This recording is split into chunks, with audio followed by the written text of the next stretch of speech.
இரவு நேரத்தில் இந்த கோயிலை அணுகும்போது காற்று கூட மெதுவாக நகர்கிறது. கோயில் கோபுரம் மீது நிலவு ஒளி விழும் அந்த நொடியில் ஒரு விசித்திரமான அதிர்வு மனதில் ஏற்படும்.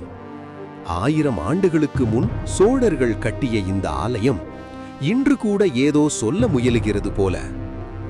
9 அல்லது 10ஆம் நூற்றாண்டு சோழ மன்னர்கள் சிவபக்தியில் உச்சத்தை அடைந்த காலம். அந்த காலத்தில் கட்டப்பட்ட ஆலயங்கள் வழிபாட்டிற்காக மட்டுமல்ல, அவை ஆற்றல் சேமிப்பு மையங்கள் என சில ஆராய்ச்சியாளர்கள் கருதுகின்றனர். கிழக்கு நோக்கி கருவறை. அந்த கருவறையில் லிங்க வடிவில் கைலாசநாதர். கருவறை சுவர்கள் தடித்தவை.